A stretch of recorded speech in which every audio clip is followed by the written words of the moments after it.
지역의 이슈를 속 시원히 풀어보는 헬로우 이슈토크 시간입니다. 더불어민주당 오정구 경선 결과 서영석 예비 후보가 파란을 일으키며 민주당 후보로 확정되었습니다. 김만수 부천시 전 시장, 서영석 전 도의원, 그리고 정은혜 현역 국회의원까지 뛰어들어 막판까지 치열한 경쟁을 벌였는데요. 오늘 자세한 내용을 오세광 경기일보 기자와 정진욱 뉴스원 기자와 함께 짚어보겠습니다. 안녕하십니까? 안녕하십니까? 예, 결국 서영석 전 도의원이 민주당 후보로 확정이 됐습니다. 먼저 경선 결과부터 지켜볼까요, 정 기자님? 네, 더불어민주당이 3일 경선 결과를 어제 밤늦게 발표를 했습니다. 오늘 현재 더불어민주당 중앙위원이고요. 현재 네. 대한약사회 정책기획단장 하고 있고요. 1964년생입니다. 그리고 김만수 후보 같은 경우는 이제 부천시장을 20대, 21대 다 역임을 했죠. 그리고 전 청와대 대변인 노무현 전 대통령 때 청와대 대변인을 역임했습니다. 그리고 정은혜 후보는 현재 비례대표이고요. 그 문재인 대통령 후보 선거대책위원회 청년정책단장을 역임했습니다. 네. 일단 권리당원과 이제 여론조사 결과 이제 50대 50으로 경선을 치렀죠. 일단 결과적으로 어디서 승패가 걸렸다고 보십니까, 오 기자님? 당초 예상한 대로 권리당원 표심이 이제 승패를 갈랐다고 봅니다. 이제 절대 이제 뭐 파란이나 이제 이변은 아니고요. 서영석 후보가 꾸준히 권리당원을 확보했다는 점에서 사실은 준비된 당연한 결과다. 이제 그렇게 보여주고 있습니다. 금방 우리 정진욱 기자께서 말씀하셨다시피 권리당원 쪽에서 사실은 서영석 후보가 많이 이제 앞섰고, 일반 여론조사에서는, 일반 유권자에서는 김만수 후보가 어떤 시장의 어떤 지명도, 인지도가 있기 때문에 많이 이제 앞선 것에도 불구하고 이제 장애인 가점으로 사실은 앞선 걸로 이제 선거 결과 이제 승리한 걸로 이제 보여지는데, 많은 사람들이 이제 사실은 부천 시장을 역임한 김만수 시장의 어떤 그 승리를 예측을 했습니다. 그럼에도 불구하고 저는 그동안에 당원을 많이 확보한 서영석 후보가 사실은 앞설 수도 있다. 또 특히 여기에 장애인 가점이 있게 된다면 김만수 후보 입장에서 보면 만만치 않은 싸움이 될 것이다. 네. 무시할 수 없다라고 이제 판단을 했습니다. 이제 장애인 가점이 이제 서영석 후보의 이제 가장 어떤 변수가 되었기 때문에 김만수 후보 쪽에서는 이 장애인 가점에 대한 어떤 팩트를 계속해서 이제 체크하고 나섰습니다. 뭐 SNS를 통해서 장애인 가점이 자기가 얻은 표의 20%다, 25%다. 그걸로 이제 계속해서 홍보전을 펼치면서 또 네거티브 선거 전략을 짰었죠. 이제 김만수 후보 쪽에서는 서영석 후보가 어떤 박빙의 승부가 예상되고, 또 장애인 가점을 받았을 경우에 자기들이 뒤져질 수도 있다라는 판단 하에서 이제 어떤 그 네거티브 이제 선거 전략과 또 이제 장애인 가점의 어떤 그 변수들을 속속들이 이제 제기하면서 표심을 서영석 쪽으로 옮겨져 있는 표심 자체를 자기 쪽으로 이제 가져오려고 많이 안간힘을 썼는데, 마지막 어떤 막판에서 그런 것들을 이제 변수를 이겨내지 못하고 이제 지게 된 겁니다. 사실은 오정의 어떤 서영석 후보가 이제 승리하게 된 원동력은 그동안에 서영석 후보가 도의원 출마도 포기하고 꾸준히 나는 이번에 원혜영 의원이 출마하더라도 나는 원혜영 의원과 경선을 붙겠다. 이제는 마지막 승부를 던지겠다라는 어떤 그런 큰 의지를 갖고 이제 계속해서 이제 정치 인생을 걸어왔기 때문에 당연한 결과다. 사표 규정이라 보고 있습니다. 서영석 후보의 어떤 그 후보 공천권을 따낸 것은 당연한 뭐 결과로 받아들이고 있습니다. 네, 또 오세광 기자께서 바라보시는 그런 시각의 분석이었는데. 이게 사실 이제 관심을 많이 끌었던 것이 이제 두 후보가 전부 다 원혜영 의원과 각별한 사이였다. 또 친구 사이였다. 또 그 사이에 본 경쟁에 들어가면서 뭐 과열 양상도 있었다. 하지만 이 결과적으로 어떤 게 이 영향을 크게 가장 미친 것인가? 아까 장애인 가점 뭐 이 표현을 하셨는데 그렇게 정리를 하면 되는 건가요?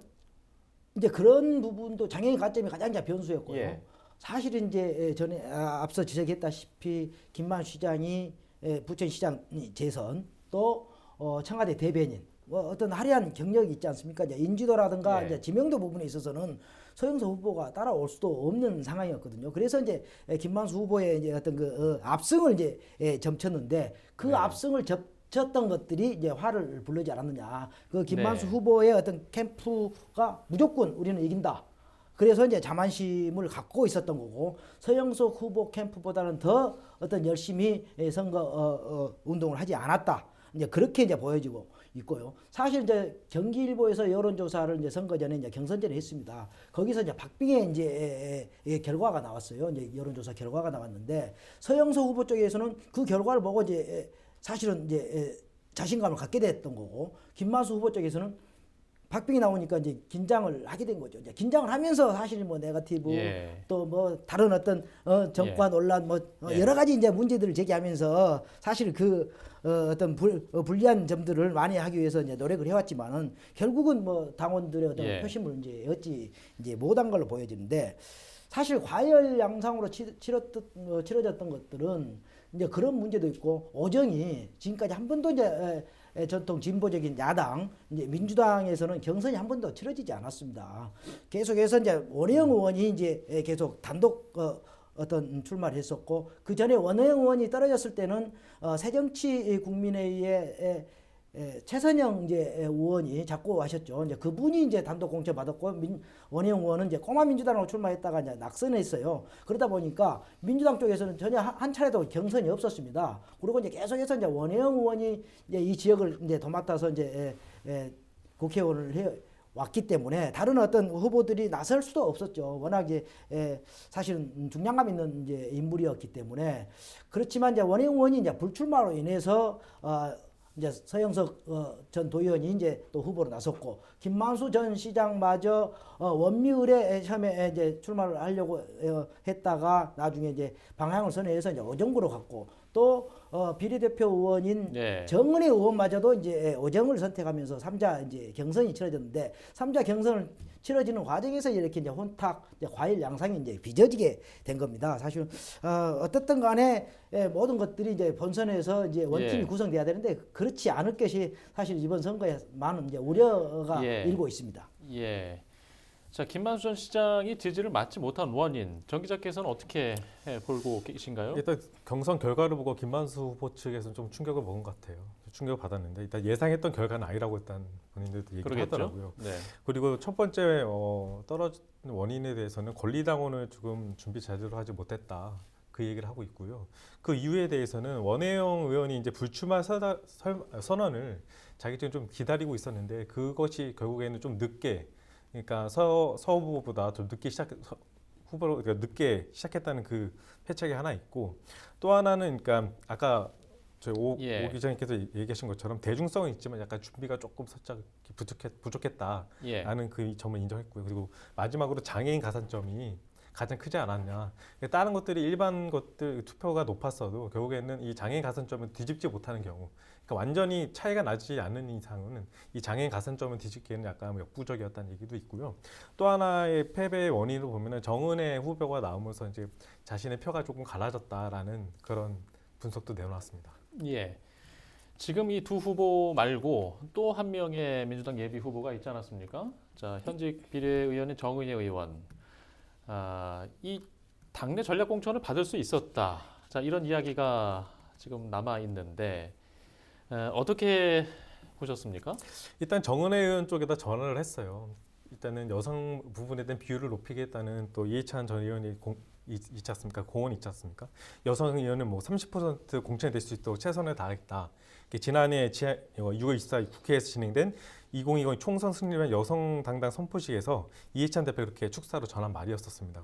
그래서 이런 부분이 있어서 차라리 정은혜 의원이 이 오정에 나오지 않고 기다렸다가 다른 지역에 전략 공천이 될 수 있지 않았느냐라는 그런 말이 있었는데요. 이거 관련돼서 정은혜 의원 측은 어떤 얘기를 하냐면 본인은 이제 고강동에서만 27년째 살고 있다. 그리고 늦게 시작을 해서 가장 패배한 요인이 가장 컸던 것이지 승리의 가능성을 보고 이제 뛰어든 거고, 그리고 오정에 꼭 뛰어들고 싶어서, 그러니까 국회의원으로 나오고 싶어서 이렇게 뛰어드는 거다. 그리고 여성 30% 공천이 실현될 수 있다는 것에 본인이 포함된다는 이유에 대해서는 약간 조금 회의적인 생각도 갖고 있는 것 같아요.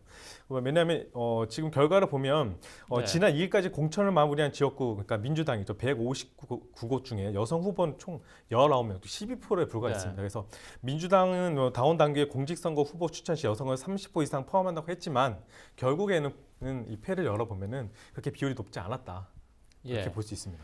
예, 앞에 좀 저희가 이 결과가 좀 저에게도 좀 파격적이었는지 좀 설명과 좀 내용이 길었는데요. 자, 서영석 후보. 예. 지금 일단 어떤 인물인지 한번 짚고 넘어갈 필요가 있거든요.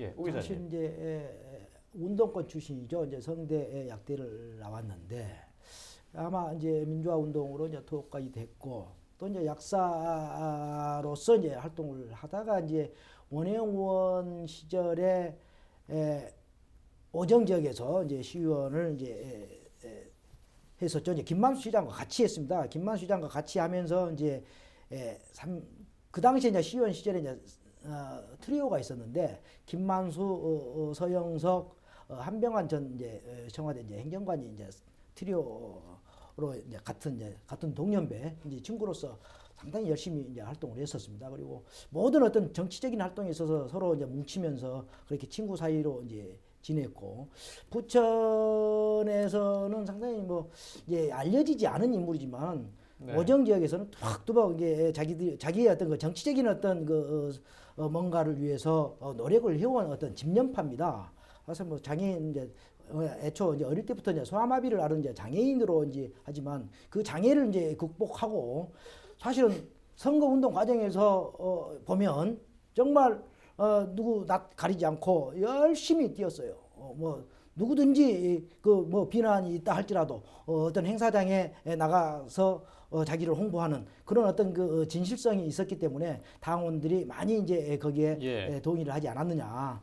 그렇다고 보면 이제 서영석 후보가 이제 이번 이제 선거에서 이제 공천을 받았기 때문에 이제 본선에서 이제 승리하게 된다면 더 어떤 정치적인 어떤 영향을 발휘할 수도 있다. 또 약사 회장도 했고 뭐 부천에서 많은 활동을 했으니까 그런 대로 아마 부천의 정치적인 활동을 많이 잘 할 걸로 이제 예상을 하고 있습니다.